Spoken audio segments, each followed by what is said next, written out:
Boni du 14e mois, la barre des RS 50 000. Vinocegom invite le GM à revoir sa décision d'exclusion.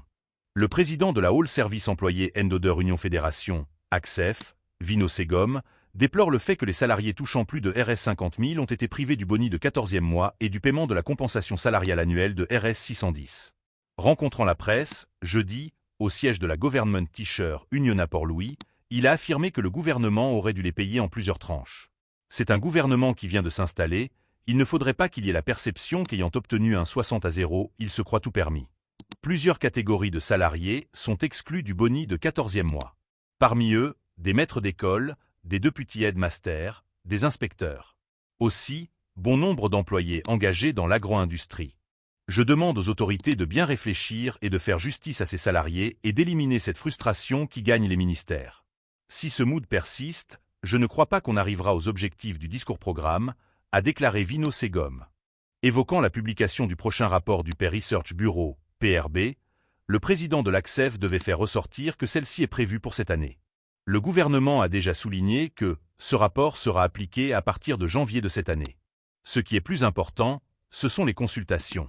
Il y a des rapports qui étaient corrects et parfois pas, où il a fallu les brûler. C'est pourquoi je dis qu'une heure de réunion avec le PRB ne suffit pas pour tout expliquer dans un secteur. Il y avait beaucoup de manquements dans le dernier rapport du PRB en date de 2021. Comment le PRB peut faire des recommandations pour la force policière sans aller rendre visite aux policiers sur leur site de travail? Ce principe doit s'appliquer à tous les secteurs. Ce n'est pas en s'asseyant dans une tour d'ivoire qu'on va générer un bon rapport, a-t-il laissé entendre. La fédération veut un rapport acceptable. Je profite aussi de l'occasion pour demander au gouvernement d'enlever la clause qui n'autorise pas les fonctionnaires à contester le rapport une fois l'option forme signée, dit-il, ajoutant qu'il ne faut pas que le PRB empiète sur les droits constitutionnels d'un individu. Le président de la All Service Employés Endoder Union s'est appesanti sur la nécessité de nommer des membres du board de la Public Service Commission, PSC, qui sont apolitiques. Je le dis haut et fort. Beaucoup de syndicats disent qu'il faut nommer un syndicaliste au sein du board de la PSC. Malheureusement, il y a trop de traits d'union-rivalerie. Dans aucun pays, cela n'existe. Moi, je dis qu'il ne faut pas nommer un syndicaliste au sein du board de la PSC. Je donne un exemple qui fait honte à la classe syndicale. Il y a 4 fédérations au sein de la fonction publique. Notre fédération est constituée de la plupart des enseignants. Ils ont écrit à l'ancien et au nouveau ministre de la fonction publique pour dire qu'il y a seulement 3 fédérations dans le secteur public. Le ministre de tutelle a convoqué une réunion avec les 3 fédérations et une en a été écartée. Je viens d'écrire au ministre à ce sujet. Le moment n'est pas propice pour nommer un syndicaliste à la PSC, car il y a beaucoup de rivalités syndicales, dénonce-t-il. Au sujet de l'introduction du CRIL maurisien, KM, au niveau du HSC, Vinocegom a fait ressortir que la GTU a été le partenaire principal pour introduire cette matière dans le cursus scolaire. En 2012, lorsque le gouvernement avait décidé d'introduire le KM, il n'y avait pas d'enseignants. Le gouvernement avait fait appel au KM pour chercher des enseignants. C'est nous qui avons trouvé environ 200 enseignants. En 2023, l'ex-ministre de l'Éducation est venu de l'avant avec des raisons très banales, voire frivoles pour ne pas poursuivre les études en KM au niveau du HSC. Maintenant, le nouveau ministre de l'Éducation a fait appel à la GTU pour corriger cette grande injustice envers les enfants. 54 enseignants seront recrutés en priorité parmi ceux qui enseignent depuis 2012, affirme-t-il. Quant au discours-programme, il trouve que celui-ci est très étoffé. Il dit apprécier qu'un délai de 6 mois ait été mis en place pour que le constitutionnel revienne au comité. Pour sa part, Sanjay Sambou, porte-parole d'ACSEF, a qualifié de très injuste la décision de priver les employés touchant plus de RS 50 000 du boni de 14e mois et de la compensation salariale de RS 610. Arte Chouatoua, porte-parole de la Early Childhood Teacher Union, a plaidé en faveur de la reconnaissance du statut des instituteurs du pré-primaire. Elle dit apprécier que leurs heures de travail soient retournées à la normale, mais certains head of school continuent à leur demander de rester sur place jusqu'à 15 h, alors qu'ils terminent à 14h30. Elle a réclamé l'intervention du ministère de l'Éducation à ce sujet. Boni du 14e mois, la barre des RS 50 000. Vinocegom invite le GM à revoir sa décision d'exclusion. Le président de la All Service Employés Endoder Union Fédération, ACSEF, Vinocegom, déplore le fait que les salariés touchant plus de RS 50 000 ont été privés du boni de 14e mois et du paiement de la compensation salariale annuelle de RS 610. Rencontrant la presse, jeudi, au siège de la Government Teacher Union à Port-Louis, il a affirmé que le gouvernement aurait dû les payer en plusieurs tranches. C'est un gouvernement qui vient de s'installer, il ne faudrait pas qu'il y ait la perception qu'ayant obtenu un 60-0, il se croit tout permis. Plusieurs catégories de salariés sont exclues du boni de 14e mois. Parmi eux, des maîtres d'école, des deputy headmasters, des inspecteurs. Aussi, bon nombre d'employés engagés dans l'agro-industrie. Je demande aux autorités de bien réfléchir et de faire justice à ces salariés et d'éliminer cette frustration qui gagne les ministères. Si ce mood persiste, je ne crois pas qu'on arrivera aux objectifs du discours-programme, a déclaré Vino Segom. Évoquant la publication du prochain rapport du Peer Research Bureau, PRB, le président de l'ACSEF devait faire ressortir que celle-ci est prévue pour cette année.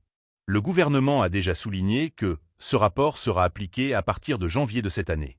Ce qui est plus important, ce sont les consultations. Il y a des rapports qui étaient corrects et parfois pas, où il a fallu les brûler. C'est pourquoi je dis qu'une heure de réunion avec le PRB ne suffit pas pour tout expliquer dans un secteur. Il y avait beaucoup de manquements dans le dernier rapport du PRB en date de 2021.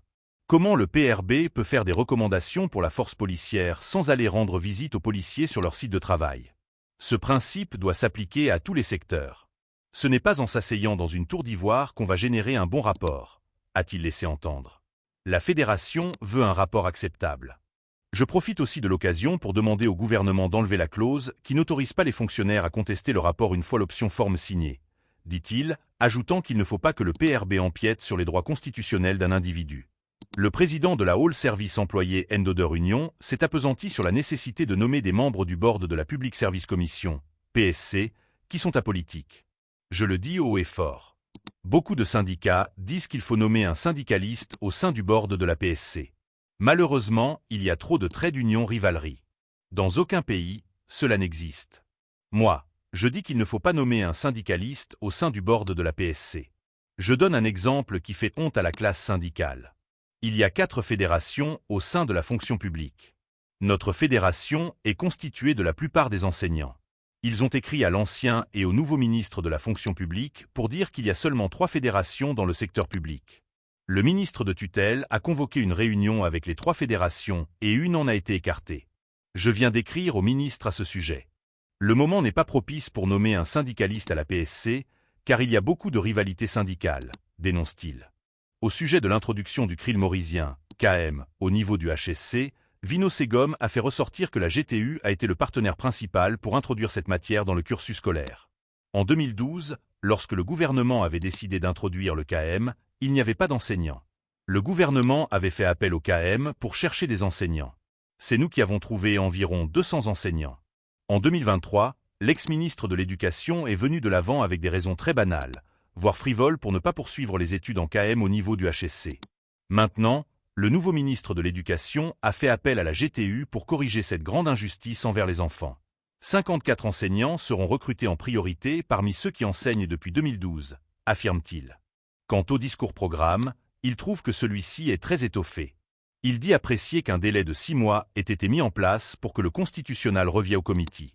Pour sa part, Sanjay Sambou, porte-parole d'ACSEF, a qualifié de très injuste la décision de priver les employés touchant plus de RS 50 000 du boni de 14e mois et de la compensation salariale de RS 610.